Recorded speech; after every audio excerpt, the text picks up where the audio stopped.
Here we are in part two, interrupted by a phone call. So like I said, find a prop, find a strap to make this practice yours and accessible. So if you don't have a strap, which is really just some fabric with some metal loops, I don't even know why we need the metal loops, but I've got here my son's martial arts belt that's been just hanging around in our costume closet since he was 5 and we decided he was not ready for martial arts.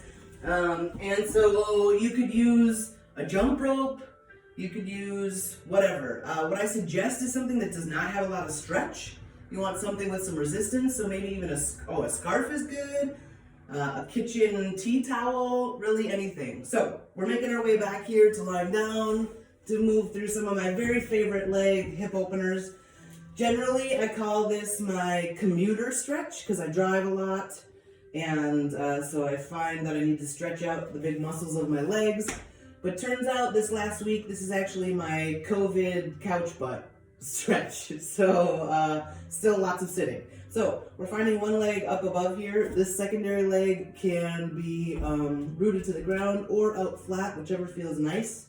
I like this out flat, but your body, your choice. And so here I've got a little resistance, and I'm just going to experiment with kind of finding this degree of movement through the hip. Running, I don't know, I was going to use some geometry words like perpendicular, whatever, but I don't know, I can't think of that right now. So moving like this, finding some movement there, and then let's just find some movement in the ankle here. So pedaling out the ankle, pointing the toes, working the strap down towards the heel, bringing that strap up towards the toes. And just finding that nice stretch. Ooh, when I pull here near the toes, just such a lovely stretch is happening through here. So playing around with that. And as you're ready, if you have the type of prop where you can hold in one hand, I think that's a nice way to do it. Certainly 2 is fine. I'm going to drop with 1, and I'm going to allow this leg to drop open towards my left side. Ooh, that feels nice. And allowing as much opening as is comfortable while you're still breathing and relaxing. If you find yourself holding, kind of gripping, then just ease off, just ever so slightly, so you can just be in this stretch without it being painful, without it being concerning. And breathing, perhaps with each exhalation, finding just a bit more stretch. This opposite hand here, you can drop open into a T shape. You're welcome to engage the gaze, the head looking out over that arm. Ooh, that stretch feels so nice. Just holding here, allowing that stretch to continue. As we're ready, and as you feel like you've had enough stretch here, I might stay for another 2 breaths actually.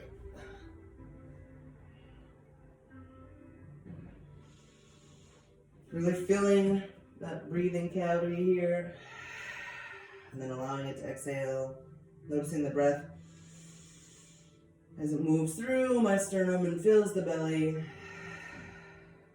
Now bringing this foot back up through center.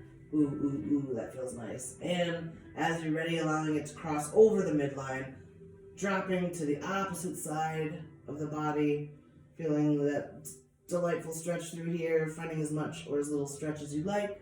And again, if your arm is free, opening up.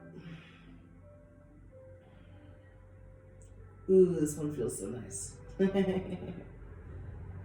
Stretching out that COVID couch butt. And then as you're ready, returning to center, releasing that strap, shaking it out a little bit.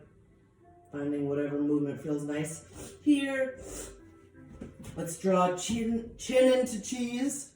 Bring your chin to your cheese, people. Chin to the knees or whatever these are. Knees to chest. There we go. Knees to chest. Or chin to cheese. Whatever you're into today. Makes me think of some Ritz crackers. I know Gary's got some Portline cheese in the fridge. Gonna get into that later. Okay, so now let's engage our opposite foot. Ooh, just this feels nice, right? So putting a little tension on that foot, feeling that stretch along the back line of the leg here. I'm noisy. I'm noisy when I'm doing my yoga on my own, I guess. So be noisy too. If that helps you feel like you're fully embodying the practice, be noisy. So let's work on that stretch, finding some degrees of angulature here in the hip. Thinking about a protractor. Imagining my leg is fastened to a protractor. Is that the one? The half moon plastic thing? Or is that the compass? I never can tell. I always thought they were backwards in their descriptions and their titles. Pedaling out this here foot. Experimenting with the placement of this prop. And then as you're ready, as you've had a chance to explore through this hip, dropping that leg open wide. Finding the stretch available here on the interior of the leg.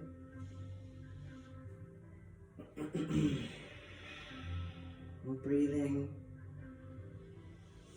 Finding a bit more stretch. Breathing into those places of tightness. We want to feel the sensation of stretching here, but not pain.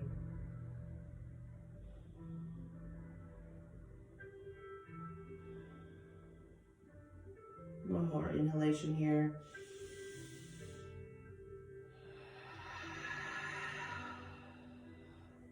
And as you're ready, drawing that foot up, crossing the midline. Ooh, already I feel that stretch on the outside of my hip and those big hip muscles. It feels so nice. So allowing that leg to cross over the midline, drifting towards the floor, opening up in a reverse twist.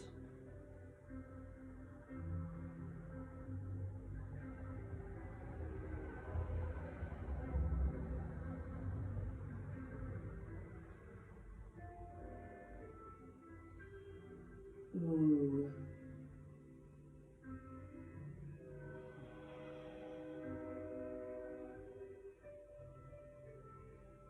I actually like how this feels in my armpit right now.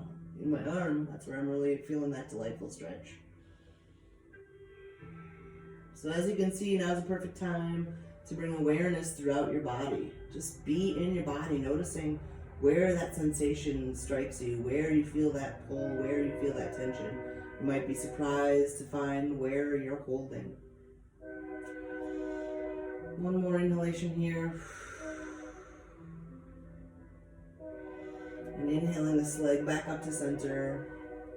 Ooh, unwinding that twist, releasing this prop, this strap.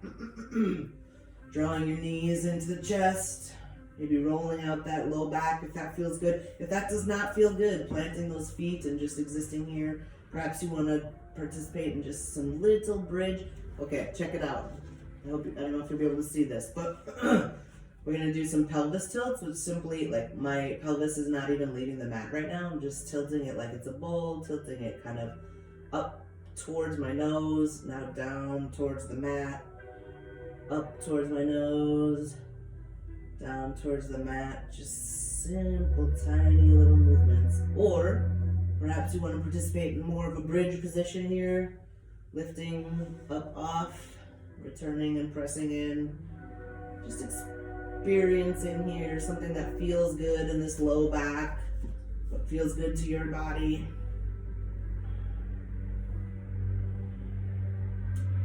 And when we're ready here, we're gonna oh, what's that big truck? See, there's a big truck, motorcycle, bad muffler, did you hear it? I don't know, doesn't matter. All right, from here, I'm gonna move into my tabletop. So you can get there whichever way you want. I'm gonna do a little rocking and rolling and make my way up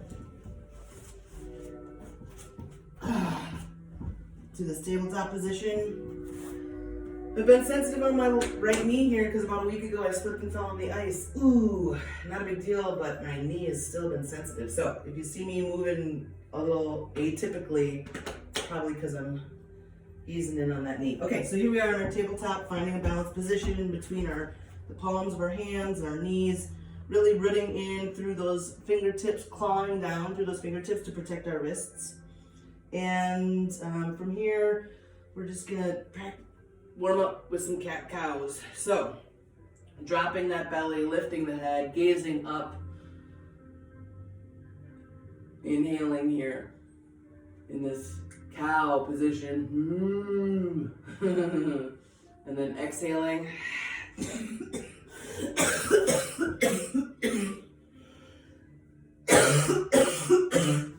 All right, this exhale has historically been where I get a hairball. This kind of cat position where I really press out all that air hanging out the bottom of my lungs historically causes that crazy cough, so don't be alarmed. Just me getting up my hairball. So let's move through a couple cycles of these. Inhaling as we drop the belly, lift the gaze, roll the shoulders away from the ears, and then exhaling. 2 more of these at your own breath pace.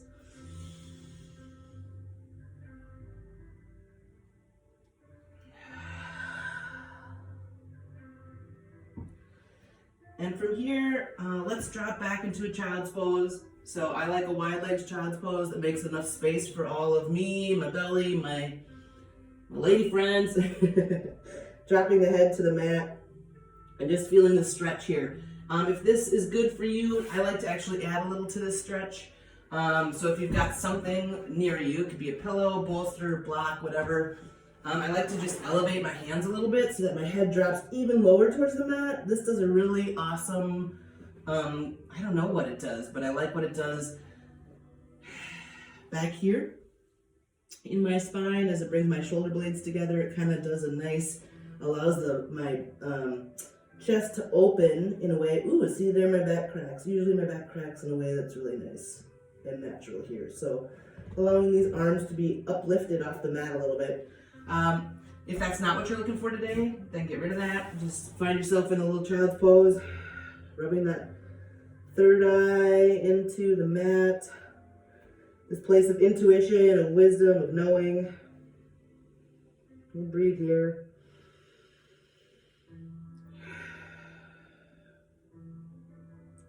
And as you're ready, walking the hands ever so slightly towards the left side of the mat, maybe off the mat just a bit, finding that stretch.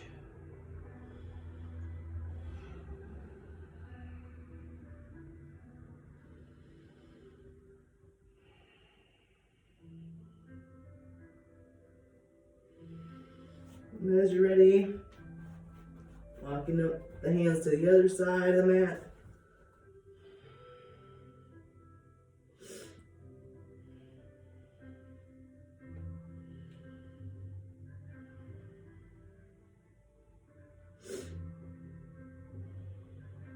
Two more breaths here. We'll walk our fingers back to center. Push up out of that child's pose. Coming into, coming onto the knees here. We're gonna experiment with some heart openers. So again, finding your strap, your towel, your sweatshirt, your scarf, whatever you've got around you. And you don't even have to do that, but we're gonna do some heart openers here. So lifting the arms up and finding cactus arms. This is maybe enough of a heart opener for you here. Perhaps you wanna grasp the hands behind the back, like so. Finding some heart opening there. If that is not available, this is where the strap comes in. So you can grab the strap, find that heart opening, and ever so slightly work your hands closer together here until you find yourself, you can just progress for more and more opening here. You can be seated back, or you can be up on your knees, or you can be sitting, crisscross applesauce actually, whatever feels good to the low body here. And then just experimenting with this heart opening, noticing where, if you're holding intense or if you can breathe and relax here. It can be kind of tricky.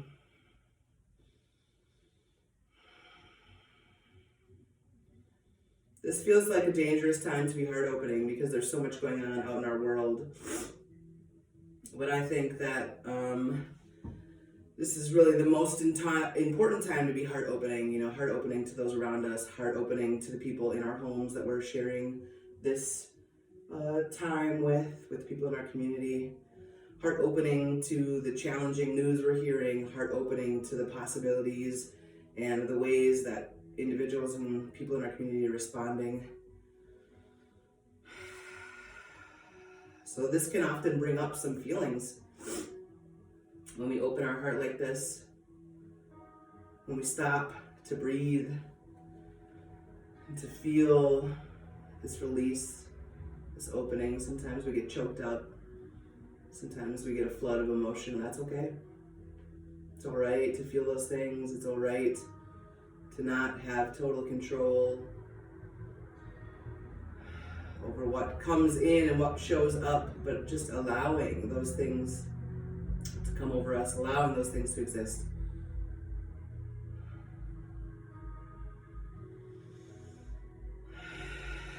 Finding these little tiny opportunities to face our anxieties, to face our fears. Finding these little tiny moments here within ourselves to say it's okay. It's okay to feel uncertain. It's okay to not know what comes next, to not know the answers. Because when we're here on our mat and we're practicing that acceptance of ourselves here in this moment, when we're practicing that place where we can just be with our feelings, with our thoughts, with our fears, and we sit with that, we're rewriting what's going on in our brain. We're rewriting what we do to manage stress, to manage strain, and we're preparing ourselves a little better each time to respond to those around us, whether that's coworkers or children or partners or parents. Every time we practice and we come face to face with our own worries, with our own questions, and every time we respond in kind to say, it's all right, you're okay, I'm okay, we're okay. You say that to yourself, then you're more prepared to say that to the people who are looking to you for support, for connection.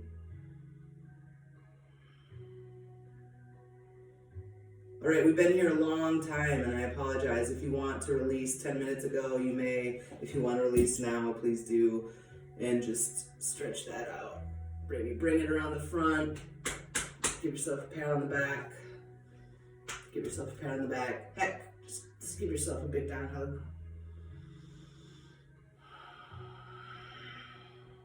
All right, this is sort of an abbreviated workout today because I really do need to get to work eventually. But as we're moving into our final resting here, and if you are, this next part is often the most important, the final Shavasana. Today I am going to draw a chakra card to go along with our final Shavasana for a meditation. So as you are finding your space, your comfortable positioning, lying down, crisscross applesauce, we're going to do a little bit of final relaxation and a little bit of meditation. So find that space for yourself where you can sit, where you can lie, where you can be. And I'm going to draw this chakra card here. And I will read it for you. Feel free to close your eyes. Allow yourself to take up space here in this final resting.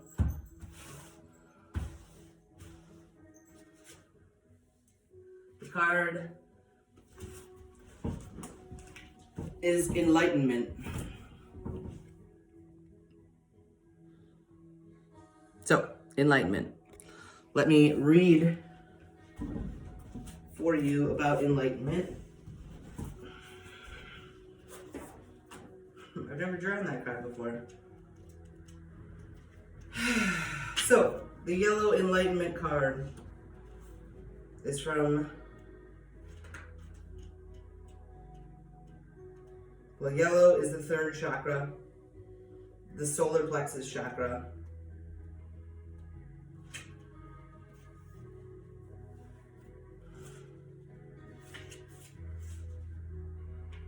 So, enlightenment. The opportunity to make an enlightened decision is inherent in Topaz. Topaz is the character for this card. A journey of true destiny is the vibrational energy here. Regal gold and earthy brown mixed to create something spectacular. Your experience will guide others. So, enlightenment. Topaz. If I seek peace, I must embrace my fears. The legend. Topaz is a renowned spiritual teacher. People travel to hear his wisdom. He is journeying up a mountain to seek private counsel with the great servant when a young boy stops him. The boy asks, "If enlightenment is to be found in my own mind, how do I get there?" The moment before he disappears into the mist, Topaz replies, "Through your fears." Inspiration. At this time, your journey is more important than your destination. Remember, if you face your fear, you will grow stronger. Relief awaits. The personal inquiry. My thoughts always drive my choices. How can I use my thoughts to heal myself? Key ideas. The path to enlightenment. The reluctant sage. Taking time alone to connect. Trusting your intuition. Needing solitude. Time for reflection. Keywords. Support. Courage. Confidence. Now, here is the meditation. Think about 3 of your fears. Close your eyes. Imagine these fears staying with you always. Then, imagine them, one by one, walking in faith alongside you. Stride through the garden of fear and allow them to stay behind. What is more painful? Keeping your fears or releasing them? The choice is yours.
We've come to that time to start bringing yourself back to this time, back to this space, to this Monday morning.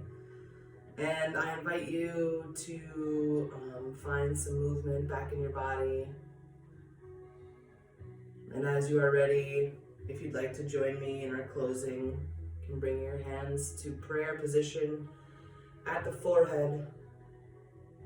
Inhaling here. And with hands here is a reminder for kind and peaceful thoughts in the week ahead. To our lips, for kind and peaceful words in the week ahead.